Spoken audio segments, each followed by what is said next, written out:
ಎಲ್ಲರಿಗೂ ನಮಸ್ಕಾರ ಸ್ನೇಹಿತರೆ.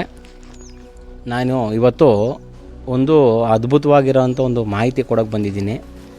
ಏನಪ್ಪ ಅಂತಂದರೆ, ಈಗ ಸಾಮಾನ್ಯವಾಗಿ ನೀವು ನೋಡ್ಬೋದು, ವಶೀಕರಣ ಅಂದರೆ ಯಾವ ರೀತಿ ಅಂದರೆ ಒಳ್ಳೆಯದಕ್ಕಿಂತ ದುರುಪಯೋಗ ಪಡಿಸ್ಕೊಳ್ಳೋದೇ ಜಾಸ್ತಿ. ಆದರೆ ನೀವು ಸುಮಾರು ಜನ ನೋಡಿರ್ಬೋದು, ಕೇರಳ ಮತ್ತು ಕೊಳ್ಳೇಗಾಲ ಅಂತ ಹೇಳಿ ಎಷ್ಟೋ ಜನ ಮೋಸ ಮಾಡ್ತಿದ್ದಾರೆ. ಆದರೆ ನಾವು ಸೋಲುಗರ ಹತ್ರ ಅಂದರೆ ಕುರುಬ ಸೋಲುಗರು ಅಂತ ಬರ್ತಾರೆ. ನಮ್ಮ ಬಿಳಿಗಿ ರಂಗನಾಥ ಬೆಟ್ಟದಲ್ಲಿ ಜೈನ್ ಕುರುಬರು ಸೋಲುಗರು ಅಂತ ಇದ್ದಾರೆ. ಅವರು ನಮಗೆ ಒಂದು ಮಾಹಿತಿನ ಕೊಟ್ಟರು. ಈ ಗಂಡ ಹೆಂಡತಿ ಯಾವಾಗಲೂ ನೋಡ್ಬೋದು, ಮನೇಲಿ ಯಾವಾಗಲೂ ಜಗಳ ಆಗೋದಿರ್ಬೋದು, ಮತ್ತು ಅತ್ತೆ ಸೊಸೆ ಜಗಳ ಆಗಿರೋದಿರ್ಬೋದು, ಈ ಥರ ಎಲ್ಲ ಆಗ್ತಿದ್ದಾಗ ಒಂದು ಪ್ರಯೋಗ ಮಾಡ್ತಿದ್ರಂತೆ ಮನೇಲಿ ಶಾಂತಿ ನಿಲ್ಸೋಕ್ಕೆ ಅಂತ ಅಂದ್ಬಿಟ್ಟು. ಅಂದರೆ ಈ ಗಂಡ ಹೆಂಡತಿಗೆ ಮಾತ್ರ ಇದು ಸೀಮಿತ, ಬೇರೆ ಯಾರೂ ವಶ ಮಾಡ್ಕೊಳಕ್ಕಾಗಲ್ಲ. ಜಗಳ ಆಡ್ತಿರೋವಂಥ ಗಂಡ ಹೆಂಡತಿಗೆ ಒಂದು ಸೇರ್ಸೋಕ್ಕೆ ಯಾವ ರೀತಿ ಇದನ್ನು ವಶ ಮಾಡ್ಕೋತಾರೆ ಅನ್ನೋದು ಮತ್ತು ಅದರ ಪ್ರಯೋಗ ಯಾವ ರೀತಿ ಮಾಡಬೇಕು ಅಂತ ಅನ್ನೋದನ್ನೆಲ್ಲ ನಿಮಗೆ ಒಂದು ವಿಡಿಯೋ ತೋರಿಸೋಣ ಅಂತ ಬಂದೀನಿ ಸ್ನೇಹಿತರೆ. ನೀವು ಯಾವುದೇ ಜ್ಯೋತಿಷ್ ಹತ್ರ ಹೋಯ್ತು ಅಂದರೆ ನಿಮಗೆ ಗೊತ್ತಿರುತ್ತೆ, ನಿಮ್ದು ಆ ರೀತಿ ಆಗ್ಬಿಟ್ಟಿದೆ, ಯಾರೋ ಮಾಟ ಮಂತ್ರ ಮಾಡಿಸ್ಬಿಟ್ಟಿದ್ದಾರೆ, ನಿಮ್ಮಲ್ಲಿ ಏನೋ ಊತಾಗ್ಬಿಟ್ಟಿದ್ದಾರೆ, ನಿಮ್ಮ ರಿಲೇಷನ್ ಆ ಥರ ಆಗಿದೆ, ಈ ಥರ ಆಗಿದೆ ಅಂತ ಹೇಳಿ ಮೊದಲು ಭಯ ಹುಟ್ಟಿಸ್ತಾರೆ. ಭಯ ಹುಟ್ಟಿಸಾದ್ಮೇಲೆ ಏನು ಮಾಡ್ತಾರೆ, ಒಂದು ಇಷ್ಟು ಲಕ್ಷ ಆಗುತ್ತೆ, 50,000 ಆಗುತ್ತೆ, 30,000 ಆಗುತ್ತೆ ಅಂತೇಳಿ ಇದು ಮಾಡ್ತಾರೆ. ಆದರೆ ನೀವು ಇದೊಂದು ಪ್ರಯೋಗ ನೀವು ಮಾಡ್ತು ಅಂತಂದರೆ ನಿಮ್ಮ ಮನೆಯಲ್ಲಿರೋವಂಥ ಎಲ್ಲ ರೀತಿಯ ಕೆಟ್ಟ ಶಕ್ತಿಗೂ ಮತ್ತು ನಕಾರಾತ್ಮಕ ಇದಿರುತ್ತೆ ನೋಡಿ, ಋಣ ಇದು ಮತ್ತು ನೆಗೆಟಿವ್ ಎನರ್ಜಿಗಳಿರ್ಬೋದು, ಅದೆಲ್ಲ ಕ್ಲಿಯರ್ ಆಗುತ್ತೆ. ಆ ಪ್ರಯೋಗ ಯಾವುದು ಮತ್ತು ಆ ಗಿಡ ಯಾವುದು, ಯಾವ ರೀತಿ ಪ್ರಯೋಗ ಮಾಡಬೇಕು ಏನು ಅನ್ನೋದನ್ನು ತೋರಿಸ್ಕೊಡ್ತೀನಿ. ಈ ವಿಡಿಯೋನ ಪೂರ್ತಿಯಾಗಿ ನೋಡಿ, ಆವಾಗಲೇ ನಿಮ್ಗೆ ಅರ್ಥ ಆಗೋದು. ನೋಡಿಲ್ಲಂದರೆ ಏನೂ ಅರ್ಥ ಆಗೋದಿಲ್ಲ. ಆ ಗಿಡನೂ ಸಹ ಎಲ್ಲಿ ಸಿಗುತ್ತೆ ಏನು ಅನ್ನೋದೆಲ್ಲ ನಿಮ್ಗೆ ತೋರಿಸ್ಕೊಡ್ತೀನಿ ಸ್ನೇಹಿತರೆ. ನೋಡಿ ಸ್ನೇಹಿತರೆ, ಈಗ ಒಂದು ಗಿಡ ತೋರಿಸ್ಕೊಡ್ತೀನಿ. ಆ ಗಿಡ ಏನು ಅಂತಂದರೆ ಸಂಜೀವಿನಿ ಗಿಡ ಅಂತಂದ್ಬಿಟ್ಟು ಸುಮಾರು ಜನ ಈ ಜಮ್ಮು ಕಾಶ್ಮೀರ್ಗೆ ಹೋಯ್ತು ಅಂತಂದರೆ ಅದನ್ನು ಮಾಡ್ತಾರೆ. ನೋಡಿ, ಈ ಗಿಡ ಬಂದು ಪೂರ್ತಿ ಒಣಗೋಗಿದೆ ಅಲ್ವಾ. ಈ ಗಿಡನ ಸ್ವಲ್ಪ ನೀರಲ್ಲಿ ಹಾಕಿ 24 hours ಅಂದರೆ 24 ಗಂಟೆ ಆಗಿಡ್ತು ಅಂತಂದರೆ ಹಾಗೆ ಅರಳ್ಬಿಡುತ್ತೆ ಗಿಡ. ಇದು ಅಲ್ಲಿ ಸಂಜೀವಿನಿ ಗಿಡ ಅಂತ ಏನೇನೋ ಕರೀತಾರೆ. ಇದನ್ನು ಎದ್ದುಂಬಿ ಗಿಡ ಅಂತ ನಮ್ಮ ಕನ್ನಡದಲ್ಲಿ ಕರೀತಾರೆ ಸ್ನೇಹಿತರೆ. ಅಂದರೆ ಕನ್ನಡದಲ್ಲಿ ಟೈಪ್ ಮಾಡಿದ್ರೆ ಇದು ಬರೋಲ್ಲ, ಸಂಜೀವಿನಿ ಗಿಡ ಅಂತ ಹೊಡೆದ್ರೆ ಮಾತ್ರನೇ ಇದು ಗೂಗಲಲ್ಲೆಲ್ಲ ಸಿಗೋಂಥ ನೋಡೋಣ ಸಿಗುತ್ತೆ. ನಮ್ಮ ಬಿಳಿಗಿ ರಂಗನಾಥ ಬೆಟ್ಟದಲ್ಲಿ ಈ ಸೋಲುಗರವರು ಇದನ್ನು ಶೇಖರಣೆ ಮಾಡಿ ಇಟ್ಟಿರ್ತಾರೆ ಸ್ನೇಹಿತರೆ. ಇದು ಒಣಗೋಗಿದ್ದಾಗ ಈ ಥರ ಇರುತ್ತೆ. ಆದರೆ ನೋಡಿ, ಹಸಿಯಾಗಿದ್ದಾಗ ಈ ರೀತಿ ಇರುತ್ತೆ ಗಿಡ ಸ್ನೇಹಿತರೆ. ಇದನ್ನು ಕನ್ನಡದಲ್ಲಿ ಎದ್ದುಂಬಿ ಗಿಡ ಅಂತ ಕರೀತಾರೆ, ತಮಿಳಲ್ಲಿ ಪೈಮೆರೆಟಿ ಅಂತ ಕರೀತಾರೆ, ತೆಲುಗಿನಲ್ಲಿ ದಯ್ಯಾಲ ಚೆಟ್ಟು ಅಂತ ಕರೀತಾರೆ. ಈ ರೀತಿ ಇರುತ್ತೆ ಸ್ನೇಹಿತರೆ. ಒಣಗೋದ್ರೆ ಆ ರೀತಿ ಇರುತ್ತೆ. ಆದರೆ ಒಣಗೋಗಿ ನೀವು ಅದನ್ನು ನೀರಲ್ಲಿ ಹಾಕಿದಾಗ ಅರಳಿದಾಗ ಒಂದು ಡಿಸೈನಾಗಿ ಬರುತ್ತೆ ಒಂಥರ. ಅದನ್ನು ನೋಡೋಕ್ಕೆ ಒಂಥರ ಚೆನ್ನಾಗಿರುತ್ತೆ. ಅದು ಈ ರೀತಿ ಬರುತ್ತೆ ಅದು ಗಿಡ. ಈಗ ಪ್ರಯೋಗ ಯಾವ ರೀತಿ ಮಾಡೋದು ಏನು ಅಂತ ಅನ್ನೋದನ್ನು ನಿಮ್ಗೆ ತೋರಿಸ್ಕೊಡ್ತೀನಿ ಸ್ನೇಹಿತರೆ. ನೋಡಿ ಸ್ನೇಹಿತರೆ, ನಮ್ಮ ಸ್ನೇಹಿತರು ಈಗ ಅದನ್ನು ಪ್ರಯೋಗ ಮಾಡಿ ತೋರಿಸ್ತಾ ಇದ್ದಾರೆ. ನೋಡಿ, ಆ ಎಲೆನ ತಗೊಂಡು ನೋಡಿ ದೀಪ ಇಟ್ಕೊಂಡಿದ್ದೀವಿ. ದೀಪ ಇಟ್ಕೊಂಡು ಅದಕ್ಕೆ ಎಣ್ಣೆನ ಹಾಕಿದ್ದೀವಿ. ನೋಡಿ, ಆ ರೀತಿ ಅದನ್ನು ಚೆನ್ನಾಗಿ ನೀರಲ್ಲಿ ಎಣ್ಣೆಯಲ್ಲಿ ಚೆನ್ನಾಗಿ ಮುಳುಗಿಸ್ಬಿಟ್ಟು ಎತ್ತಿ ನೋಡಿ, ಮಡಗಿದ ತಕ್ಷಣ ಇದರಲ್ಲಿ ನಾವು ದೀಪವನ್ನು ಹಚ್ಚಬೇಕು.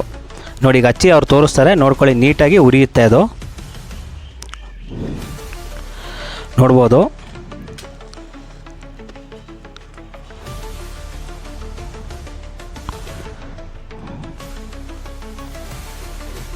ನೋಡ್ತಾ ಇದ್ದೀರಾ? ನೋಡಿ, ಪ್ರಪಂಚದಲ್ಲೇ ಎಲೆಯಲ್ಲಿ ದೀಪವನ್ನು ಹಚ್ಚೋದು ನೀವೆಲ್ಲೂ ನೋಡಿರೋಕ್ಕೆ ಸಾಧ್ಯನೇ ಇಲ್ಲ. ನೋಡಿದ್ರಲ್ಲ, ಇದು ಬಂದು ನಿಮಗೆ ಸಂಜೀವಿನಿ ಗಿಡ ಅಂತ ನೀವು ಇಂಟರ್ನೆಟ್ಟಲ್ಲಿ ನೋಡಿದ್ರೆ ಸಿಗ್ತವೆ. ಇದು ಎದ್ದುಂಬಿ ಅಂತ, ಅಂದರೆ ಎರಡು ಒಂದೇ ಜಾತಿಗೆ ಸೇರಿದಂಥ ಗಿಡ ಇದು. ಅಂದರೆ ಇದು ಒಣಗಿದಾಗ ಈ ರೀತಿ ಇರುತ್ತೆ, ಹಸಿಯಾಗಿದ್ದಾಗ ಈ ರೀತಿ ಇರುತ್ತೆ. ಈ ಪ್ರಯೋಗನ ನೀವು ಮನೆಯಲ್ಲಿ ಅಷ್ಟೇ, ಬೇರೆ ಏನೂ ಮಾಡಬೇಕಾಗಿಲ್ಲ. ಈ ಗಿಡನ ನೀವು ತಂದು ಈ ರೀತಿ ದೀಪವನ್ನು ಮನೆಯಲ್ಲಿ ಹಚ್ಚಿದ್ರೆ ಸಾಕು. ನಿಮಗೆ ಮೊದಲು ನೆಗೆಟಿವ್ ಎನರ್ಜಿ ಅನ್ನೋದು ಮನೆಯಲ್ಲಿರೋದು ದೂರ ಹೋಗುತ್ತೆ. ಮತ್ತು ಈಗ ಗಂಡ ಹೆಂಡತಿ ಸೇರಬೇಕು, ಅದಕ್ಕೆ ಯಾವ್ದು ಮಾಡಬೇಕು ಅಂದರೆ ಜಗನ್ಮೋಹಿನಿ ಪ್ರಯೋಗ ಅಂತಿದೆ. ಅದನ್ನು ಈಗ ನಾನು ತೋರಿಸ್ಕೊಡ್ತೀನಿ ಸ್ನೇಹಿತರೆ. ನೋಡಿ ಸ್ನೇಹಿತರೆ, ಈಗ ನಮ್ಮ ಸ್ನೇಹಿತರು ಬಂದು ಈಗ ದೀಪವನ್ನು ಹಚ್ಚಿ ನಿಮಗೆ ತೋರಿಸಿದ್ರು. ಆದರೆ ಈಗ ಗಂಡ ಹೆಂಡತಿ ಯಾವ ರೀತಿ ಸೇರಬೇಕು ಅಂತಂದರೆ ನೋಡಿ, ಇದೇ ಗಿಡದ ಜಗನ್ಮೋಹಿನಿ ಬೇರು ಅಂತ ಸಿಗುತ್ತೆ. ಇಲ್ಲಿ ನೋಡ್ಬೋದು ನೀವು.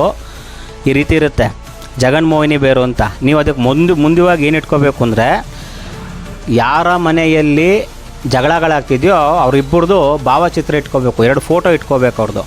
ಅವ್ರ ಫೋಟೋವನ್ನು ಈ ದೀಪದ ಮಧ್ಯ ಇಟ್ಬಿಟ್ಟು ಈ ಜಗನ್ಮೋಹಿನಿ ಬೇರನ್ನು ಸಿಂಗಲಾಗಿ ತೊಗೋಬೇಕು. ನೋಡ್ಕೊಳ್ಳಿ, ಸಿಂಗಲಾಗಿ ತೊಗೋತೀನಿ 2 ಬೇರನ್ನ ನೋಡ್ಬೋದು. ಈ ಥರ ಸಿಂಗಲಾಗಿ 2 ಬೇರನ್ನು ನಾವು ತೊಗೋಬೇಕು. ನೋಡ್ಕೊಳ್ಳಿ, ಈ ಥರ ಸಿಂಗಲಾಗಿ 2 ಬೇರನ್ನು ಹಿಂಗೆ ತಗೊಂಡು ಆಮೇಲೆ ಈ ಬೇರನ್ನು ನೀರಿಗೆ ಹಚ್ಚಬೇಕು. ಆಗ 2 ಬೇರು ಒಂದಾಗಿ ಸೇರಿದ್ರೆ ಆಗ ಅವರಿಬ್ಬರು ಒಂದಾಗ್ತಾರೆ ಅಂತ ಅರ್ಥ. ಇಲ್ಲ ಸೇರಿಲ್ಲ ಅಂತಂದರೆ ಅದು ಒಂದಾಗಲ್ಲ ಅಂತ ಅರ್ಥ. ಇದು ಸೇರುತ್ತೆ ಅಂದರೆ ಎಡಗಡೆ ತಿರುಗುತ್ತಾ ಬಲಗಡೆ ತಿರುಗುತ್ತಾ ಅನ್ನೋದು ಮುಖ್ಯವಾಗಿ ನಾವು ನೋಡ್ಕೋಬೇಕು ಸ್ನೇಹಿತರೆ. ಅದನ್ನೀಗ ನಾನು ತೋರಿಸ್ಕೊಡ್ತೀನಿ.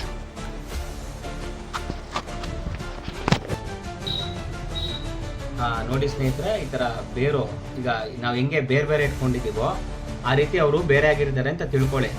ಈಗ ಆ ಬೇರು ಮತ್ತು ಅವ್ರ ಫೋಟೋವನ್ನು ಇಟ್ಟು ನಾವು ಈ ಪ್ರಯೋಗ ಮಾಡಿದಾಗ ಸೇರು ಅಂದರೆ ಬಲಗಡೆ ತಿರುಗುತ್ತಾ ಎಡಗಡೆ ತಿರುಗುತ್ತಾ ಅನ್ನೋದು ಮುಖ್ಯವಾಗಿ ತಿಳ್ಕೊಬೇಕು. ಎಡಗಡೆ ತಿರುಗಿದ್ರೆ ಅವ್ರು ಸೇರಲ್ಲ ಅಂತ, ಬಲಗಡೆ ತಿರುಗಿದ್ರೆ ಅವ್ರು ಸೇರ್ತಾರೆ ಅಂತ. ಅದು ನಿಮ್ಮ ಪ್ರಯೋಗ ಮಾಡೋದಕ್ಕೋಸ್ಕರ ತೋರಿಸ್ತಾ ಇದ್ದೀನಿ.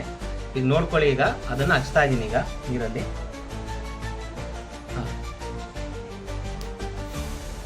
ನೋಡಿದ್ರ ಸ್ನೇಹಿತರೆ, ನಾವು ಏನೇ ಮಾಡಿಲ್ಲ ಅಂತಂದ್ರೆ ನೋಡಿ ಆ ಬೇರು ಅದೇ ನ್ಯಾಚುರಲ್ ಆಗಿ ತಿರುಗ್ತಾ ಇದೆ. ಇದು ಜಗನ್ಮೋಹಿನಿ ಬೇರು ಅಂತ ಸೋಲುಗ್ರವ್ರ ಹತ್ರ ಮಾತ್ರ ಸಿಗೋದು, ಬೇರೆ ಎಲ್ಲೂ ಸಿಗಲ್ಲ. ಇದು ಅಷ್ಟು ಅದ್ಭುತವಾಗಿ ಇದು ಪ್ರಯೋಗವನ್ನು ಸೋಲುಗ್ರವರು ಮಾಡ್ತಾರೆ. ಇದನ್ನು ನೋಡ್ಬೋದು ನೋಡಿ, 2 ಬೇರು ಒಂದು ಬೇರಾಗಿ ಸೇರ್ತಾ ಇದೆ. ಈಗ ಆ ಪ್ರಯೋಗನ ನಾವು ಮನೆಯಲ್ಲಿ ಮಾಡ್ಕೋಬೋದು. ಈ ರೀತಿ 2 ಫೋಟೋ ಇಟ್ಟು ಈ ದೀಪವನ್ನು ಹಚ್ಚಿ, ನಾವು ಫೋಟೋನ ಇಟ್ಟು ದೀಪವನ್ನು ಹಚ್ಚಿ ಈ ಥರ ಪ್ರಯೋಗ ಅಂದರೆ ಬೇರ್ನ ಇಟ್ಟಿಂಗ್ ಮಧ್ಯ ಇದು ಮಾಡಿದಾಗ ಆ ಸೇರು ಬಲಗಡೆ ತಿರುಗಿ ಸೇರ್ತು ಅಂತಂದರೆ ಅವರು ಒಂದಾಗ್ತಾರೆ ಅಂತ. ಇಲ್ಲ ಒಂದಾಗಲ್ಲ, ಬೇರೆ ಏನಾದರೂ ಸಮಸ್ಯೆ ಇರುತ್ತೆ ಅಂತ. ಈ ದೀಪವನ್ನು ನಾವು ಯಾಕೆ ಹಚ್ಚಿದ್ದೀವಿ ಅಂತಂದರೆ, ಬೈ ಚಾನ್ಸ್ ಬೇರೆಯವ್ರು ನಿಮ್ಮ ಮನೇಲಿ ಮಾಡಿಸಿದ್ರು, ಏನಾದ್ರು ಸಮಸ್ಯೆಗಳಿದೆ ನಿಮ್ಗೆ ಆಗಿರೋ ಮಾಡಿಸಿದಾರೋ ಅಂತಂದ್ರೆ ಸಹ ಇದನ್ನು 9 ದಿನ ಈ ದೀಪವನ್ನು ಒಂದೊಂದು ಎಲೆ ತೊಗೊಬಂದು 9 ದಿನ ನೀವು ಹಚ್ತು ಅಂತಂದರೆ ನಿಮ್ಮ ಮನೆಯಲ್ಲಿರುವಂಥ ನೆಗೆಟಿವ್ ಎನರ್ಜಿ ಪೂರ್ತಿ ದೂರ ಆಗುತ್ತೆ. ಮತ್ತು ಇದು ಸೋಲುಗ್ರವರು ಅನಾದಿ ಕಾಲದಿಂದನೂ ಈ ಪ್ರಯೋಗನ ಮಾಡ್ಕೊಂಡು ಬರ್ತಾಯಿದ್ರು. ನಾವು ಅವ್ರ ಹತ್ರ ರಿಕ್ವೆಸ್ಟ್ ಮಾಡಿ ಈ ಪ್ರಯೋಗ ಸ್ವಲ್ಪ ನಮ್ಗೆ ಹೇಳ್ಕೊಡಿ, ಇದು ಯಾವ ರೀತಿ ಹೆಂಗೆ ಏನು ಅಂತ ಸ್ವಲ್ಪ ಹೇಳಿದಾಗ ಅದನ್ನು ನಮ್ಗೆ ತಿಳಿಸ್ಕೊಟ್ರು ಸ್ನೇಹಿತರೆ. ಇದನ್ನು ಮನೇಲಿ ಯಾರೇ ಸಮಸ್ಯೆ ಇದೆಯೋ ದಯವಿಟ್ಟು ಇದೊಂದು ಪ್ರಯೋಗನ ನೀವು ಮಾಡಿ. ಮನೇಲಿ ಎಷ್ಟೇ ನೆಗೆಟಿವ್ ಎನರ್ಜಿ ಇದ್ರೂ ದೂರ ಆಗುತ್ತೆ, ಗಂಡ ಹೆಂಡತಿ ಜಗಳ ಇದ್ರೂ ದೂರ ಆಗುತ್ತೆ, ಮತ್ತು ಗಂಡ ಹೆಂಡತಿಗೆ, ಹೆಂಡತಿ ಗಂಡನಿಗೆ ವಶ ಆಗ್ತಾರೆ ಮತ್ತು ಅವ್ರ ಸಂಸಾರ ತುಂಬ ಚೆನ್ನಾಗಿರುತ್ತೆ. ದಯವಿಟ್ಟು ಈ ಮಾಹಿತಿನ 4 ಜನಕ್ಕೆ ಶೇರ್ ಮಾಡಿ. ಈ ವಿಡಿಯೋನ ನಾವು ಇದು ಮಾಡೋದಕ್ಕೆ ಅಂತಲೇ ಅಂದರೆ ಕಾಡೊಳಗಡೆ ಹೋಗಿ ವಿಡಿಯೋ ಮಾಡೋ ಹಾಗಿಲ್ಲ, ಅವರೇ ಕಾಡಿಂದ ಹೊರಗಡೆ ಬಂದು ಗಿಡಗಳನ್ನ ನಮ್ಗೆ ತಂದು ಕೊಟ್ಟರು ಸ್ನೇಹಿತರೆ. ಈ ಮಾಹಿತಿನ ನಮ್ಗೆ ತಿಳಿಸೋದಕ್ಕೆ ಮತ್ತು ಇದೆಲ್ಲ ಈ ಥರ ಎಷ್ಟೋ ಮಾಹಿತಿಗಳಿದೆ, ಈ ಥರ ಭಾಳಷ್ಟು ಇದ್ದಾವೆ. ಹೋಗ್ತಾ ಒಂದೊಂದು ವಿಡಿಯೋಗಳನ್ನ ಮಾಡಿ ನಾವು ಹಾಕ್ತೀವಿ. ದಯವಿಟ್ಟು ಈ ಮಾಹಿತಿನ ಶೇರ್ ಮಾಡಿ. ಧನ್ಯವಾದಗಳು.